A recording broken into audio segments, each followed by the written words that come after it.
All right, we back on sports, and I want to say this now. It's been a good week off. You know, thank you, Eagles, for not doing anything really stupid on my week off. But I just want to say this now, all right? It was such a good week off that I almost felt as though I should have took another week off. I was just saying, but there's a lot of things that need to be talked about. A lot of immaturity this week in sports, and it's kind of saddening to see. It's kind of disheartening, you know what I mean? But we will start with the Eagles, and even though I said the Eagles didn't do anything stupid on my week off, they almost did, all right? However, I will say, when I was still doing videos, before I took my week off, that the Eagles traded Nick Foles, which to me is absolutely it's just stupid. What the hell's wrong with you, Chip Kelly? Here we go again. All right? And then you go and get Sam Bradford. And I'm thinking to myself, okay, maybe he's going to use Sam Bradford so that, you know, he can use him as a draft pick, you know what I mean, to move up in the draft or something. Because, you know, like I said before, you're not going to get Mariota, but you still have to get a quarterback somewhere, you know what I mean? And no, not at all. He decided, no, Sam Bradford's going to play. Sam Bradford's going to play. He's really going to play. Hold on. When's the last time Sam Bradford played? This guy is so injury prone. Look, people were sending me pictures on Twitter of Sam Bradford was in a body cast signing his contract. This guy is not, he's not going to play. As far as I'm concerned, he's not going to play this year. As far as this season coming up, this upcoming season, I don't think he is, okay? And then you re-sign Sanchez, and then you give Tim Tebow, you give Tim Tebow a shot, a tryout. Are you serious, Eagles? What is going on here? All right, and here's the thing, all right? The Eagles passed on Tebow for now, all right? Because there's talk now about how they may trade Matt Barkley if they can trade him and bring in Tim Tebow as a third-string quarterback. Pretty much, these are 2012 Jets all over again. Are you serious? Now, first off, let me say this now, all right? You want to trade Matt Barkley. You mean the very same Matt Barkley that you wasted a draft pick on. I believe it was, number 98 or something like that. So, you wasted a draft pick on a guy and said, believe in the system, and now you're getting ready to trade his ass. That's what you're telling me. So, you know, Tim Tebow, who's known, he has won a playoff game. He has, let's be honest here. Let's give him credit where it's due. But this guy had a problem with mechanics. And I've done videos years in the past about Tim Tebow and his mechanics. And people got mad at me over it. And what happened? The rest of the media followed. Because it was the truth. Because when you see a person, the way they throw the ball, you know. You just know. And if you're going to blame somebody for that, not just Tim Tebow. No. You got to blame Urban Meyer for that. Because he didn't set him up for the long haul. No, he was too busy worried about using him as the way he was throwing and running the ball, you know, to win that college program. He didn't set Tim Tebow up for success. That's what it was. So if anyone, you blame him. Okay? Now, I will say this. If we get Tim Tebow, this is going to be like the Denver Broncos and the New York Jets all over again. And I say this because you already got Sanchez, all right? And I feel bad for Sanchez at this point due to the fact that they're like, you're not that good of a quarterback as it is. But what happened with the Jets, every little thing that you did, every mistake that you made, what happened? Bring in Tebow. That's all. If Tebow gets signed here in Philadelphia, you know what that means? You're going to see the same thing over and over, which means third-string quarterback. If a first-string quarterback doesn't, bring in Tebow. Give him a chance. Let him play. That's all you're going to see every time. People are going to be screaming for Tebow. Look what happened in Denver. Guys was getting tattoos of Tim Tebow on their back. Like, seriously. Like, this is the type of fandom that he brings. It's crazy. So for him to get a tryout, which personally I don't think he should have got a tryout, but I understand you wish to say you want to keep your options open. And then now you're talking about how it's possible if we get rid of Barkley, he could be a third string. That's going to be too much pandemonium here for Philadelphia. No way. That's crazy. You want to see fights? You want to see just how bad it's going to get? Yeah, no. It's absolutely ridiculous you would give this guy a shot anyway. This guy is doing commentary work over at ESPN in college, on the college circuit. So for him to try and come back, and here's the selfish part of Tim Tebow I will talk about, okay? How many quarterbacks, college quarterbacks, who have said they want to play in the NFL, and they are told, you will not make it as a quarterback in the NFL. Are you willing to play their position? And they say, hey, I'll do what I have to do to play in the NFL because it's my dream. Okay? We've seen a number of quarterbacks shift to running back, shift to wide receiver, shift to the secondary. We've seen this. Okay? And then you're going to tell me Tim Tebow is going to be that selfish, you know, and say, I want to be a quarterback. Look, it's okay to believe that you're a quarterback. It's okay to believe that. But when the NFL is saying, hey, look, you can be a running back, you can be a fullback, you can be a tight end. As long as you're still in the NFL, you're still performing, and you say, no, I want to be a quarterback. That's all I'm going to be is a quarterback. If you're going to be that close-minded, then guess what? You're going to end up on a circuit like ESPN and not playing football. You're not going to get that many invites, out to, tryouts. I'm shocked the Eagles even gave you one. But it goes to show you, if you are a team player, then you have to be able to sacrifice one way or another. And we've seen that time and time again from other players, and no one's ever said anything bad about those players when it came to that sacrifice. Tim Tebow won't sacrifice that, though. And speaking of Tim Tebow, I want to talk about this right now. But those who don't know, Tim Tebow went and talked to Manny Pacquiao. That's right, during his training session because, Pacquiao Mayweather is coming up in May. But he went to go visit him, and apparently the media is saying he blessed Manny Pacquiao so that he wins this fight. This is the picture that they took together. A lot of people are saying that Tebow is making the rounds again since, the tryout. So now all of a sudden he's got to have his, his face back in the camera. And no. This is Nike's doing. Now understand, for those who don't remember, years ago when Pacquiao was big and they had the Nike commercials, Tim Tebow was featured in his commercial. So for those who didn't see that, I will put the link in the info bar. So understand, this is Nike's doing. This isn't Tim Tebow's doing. He just didn't show up out of nowhere. It was like, oh, hey, Manny, I'm going to bless you this. No, this was all set up by Nike as far as I'm concerned because they're both under contract with Nike. Understand that really quickly, all right? So anyone who just thinks this is just something out of good faith, no. This is all set up for that. Speaking of more football, I want to talk about OU. For those who did not see the racism that happened not too long ago with the Oklahoma Sooners, all right, let's check that out real quick. There'll never be a nigger at sea. There'll never be a nigger at sea. You ain't from a dream, but don't never talk to me. There'll never be a nigger. Absolute ignorance. These are the same people, all right, that cheer them on. You know what? Matter of fact, even after that was said, Eric Stryker, our Oklahoma football player, that's right, who plays in the program, actually responded to them. Fucking fierce right now. SAE just fucked it up for all you fucking white fraternities. Fuck all you bitches. And if anything you motherfuckers affiliated with it, fuck you. Same motherfuckers talking about racism don't exist. And the same motherfuckers shaking our hand, giving us hugs, telling them how you really love us. Fuck you phony ass, fraud ass bitches. I was outraged and kind of, had a video that, just quickly showed my anger. But like I said, I apologize for the profanity, but I'm not apologizing about how I felt. And he told it like it was. I mean, let's be honest here, all right? That's exactly what happens, all right? Smile in your face, talk shit behind your back, and you know what another thing is? I wonder how long this has been going on for. You know what I mean? Like, that's the biggest part of this. How long has this been going on for? Not just with that fraternity, but a number of fraternities throughout colleges. Can you imagine this? So as far as I'm concerned, I think Oklahoma, they did the right thing because they quickly responded. This was like, yo, we're cutting them off completely. They don't deserve to be part of Oklahoma U. You know what I mean? But to see something like this absolute hatred, when you're going to be in the stands come season time, cheering for them to win. Let's be honest. We always hear, black people are on the field while white people are in the stands. When it comes to college football, we always hear this. You know what I mean? And as we know, if we go by percentages, we know that predominantly, most of the athletes are black. We know this, okay? But this does not make it okay to do something like this. I've said before in videos, no matter if you're a fan or you're on the team or in the front office, you're still one unit. All right, it doesn't matter your race, it doesn't matter your gender, none of that stuff. Because you're for the program, you want to win, and you have to be on board. You cannot, do something like that. It's one thing to be critical of a team, and it's another to be flat out racist. And that is absolutely, it's just sad to see. All right, it is. And as far as I'm concerned, that's the immaturity I'm talking about. You're going to see more immaturity. We might as well get to it right now, okay?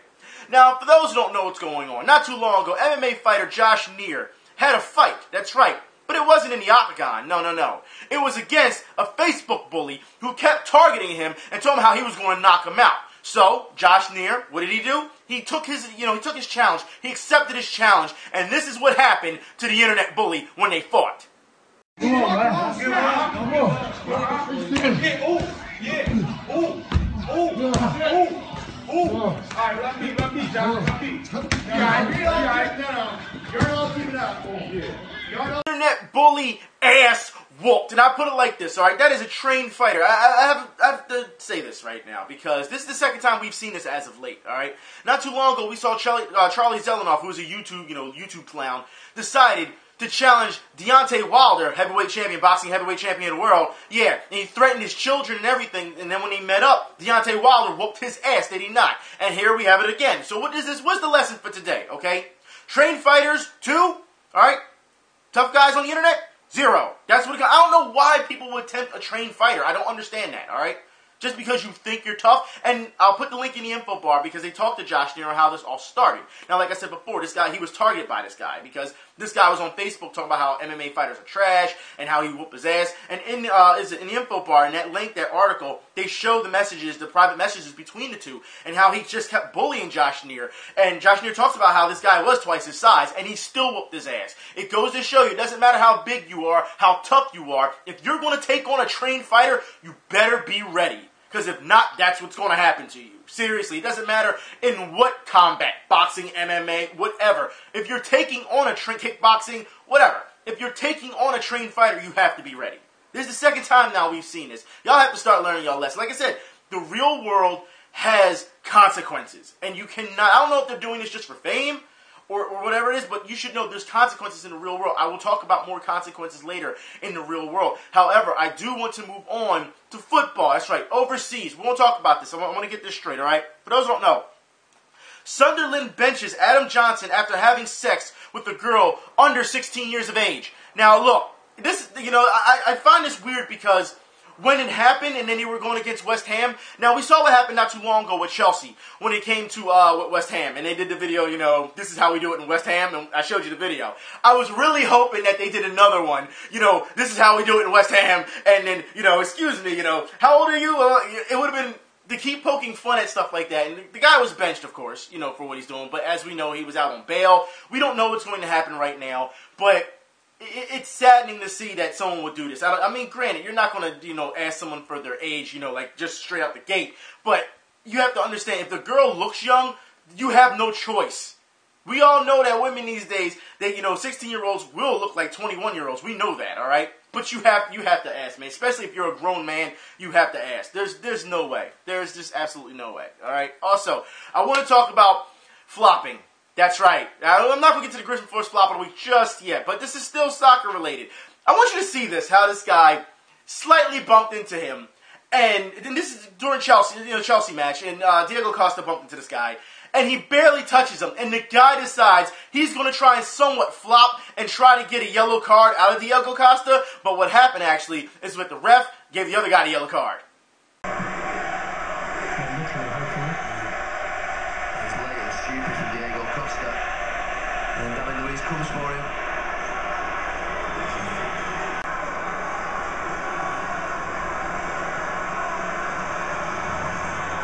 It's a poor challenge by Costa on the play, but afterwards, even Costa was late. He was smiling because the guy tried to get a yellow card. I'm trying to flop. You've got to be kidding me. I've seen this way too much as of late. And speaking of Chelsea, yesterday I had a chance to sit in and watch Chelsea versus Hull City. Let's get something straight here.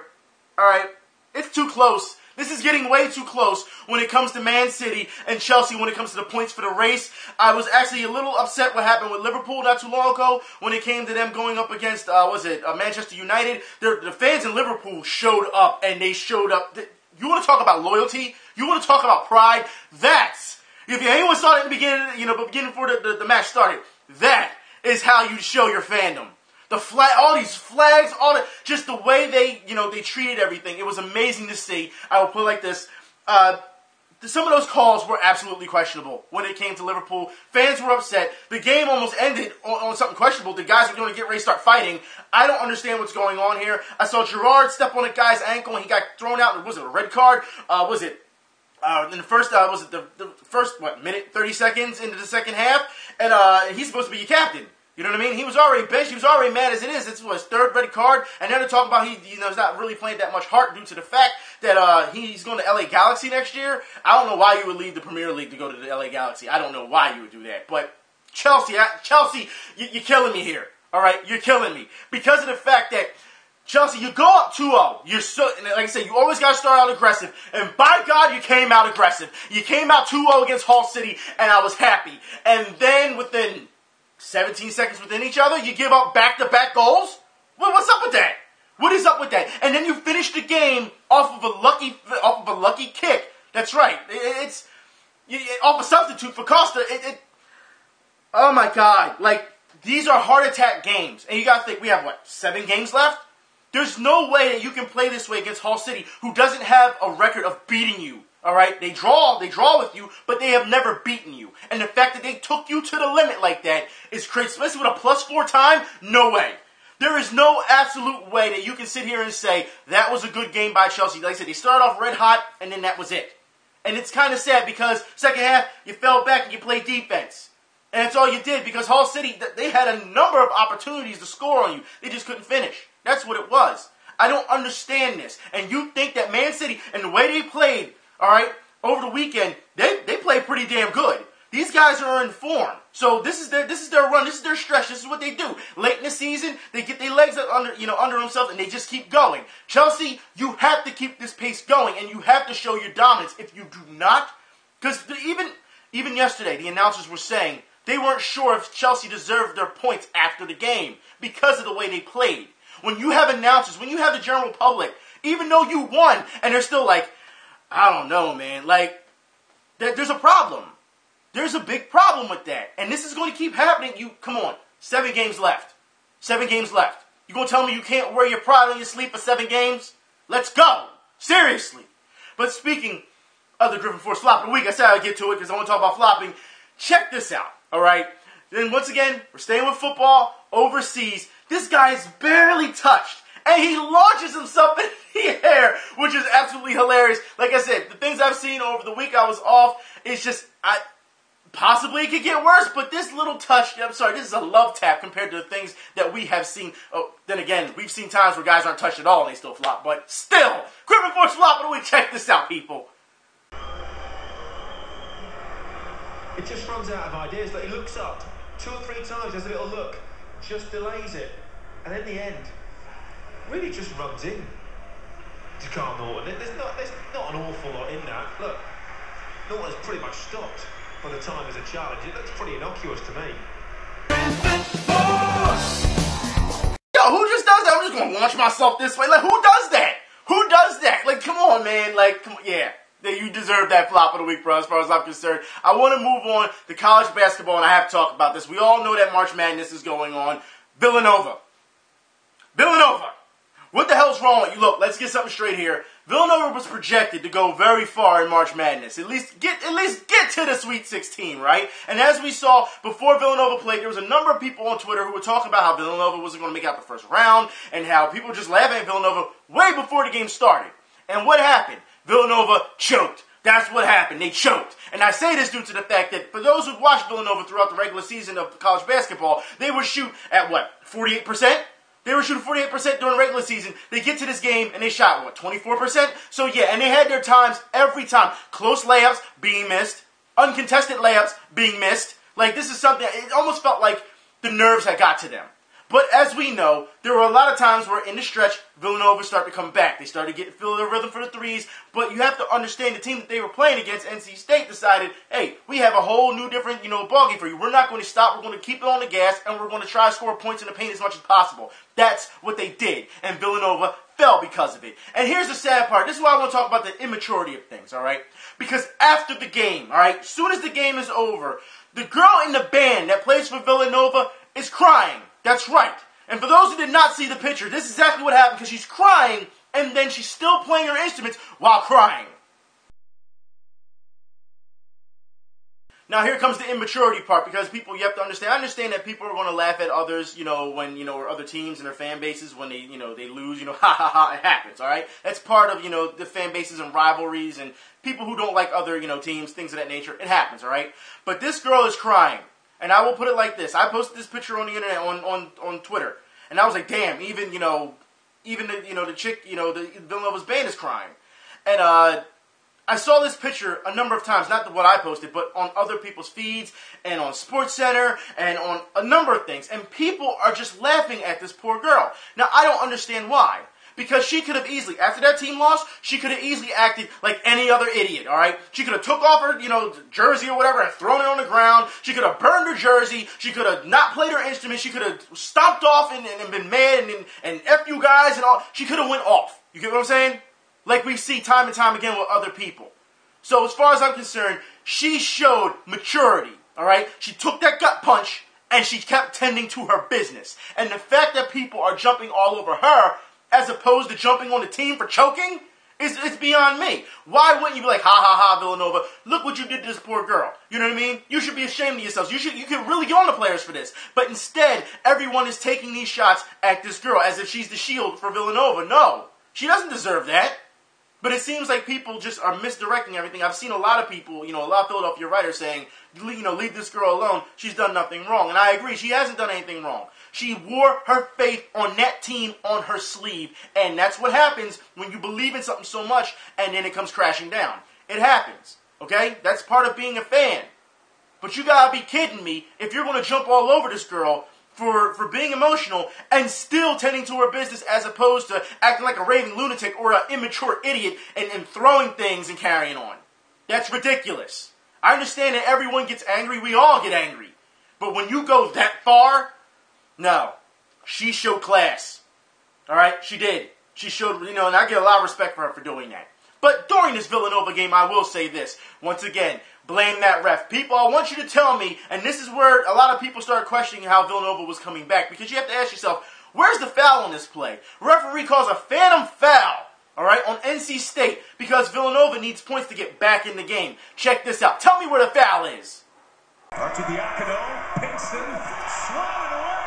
Freeman, Pinkston got it back, and a foul. It goes. Great job by Pinkston. As you can see, a pump fake, but watch Freeman catch this one.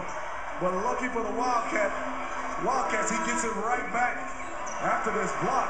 Ricochets off a boom right to Javon Pinkston. And he goes back up, and the crowd is not happy because he called a push from a boom.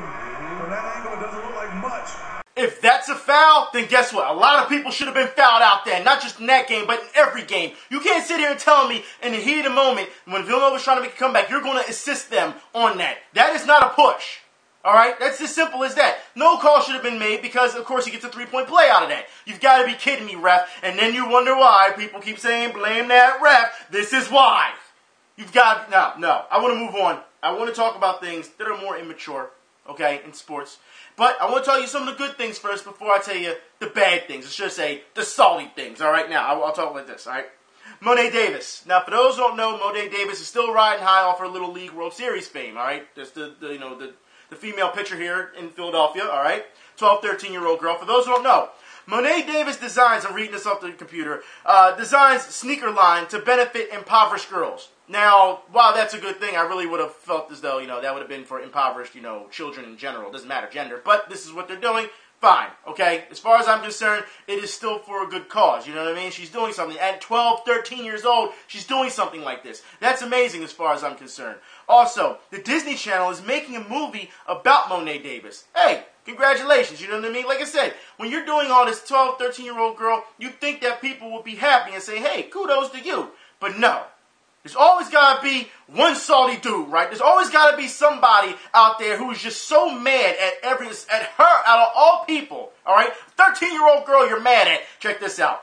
Bloomsberg baseball player is booted off his college baseball team from Mo'ne Davis' tweet. Now, look, for those who don't know what this dude said, this is what he said about Mo'ne Davis.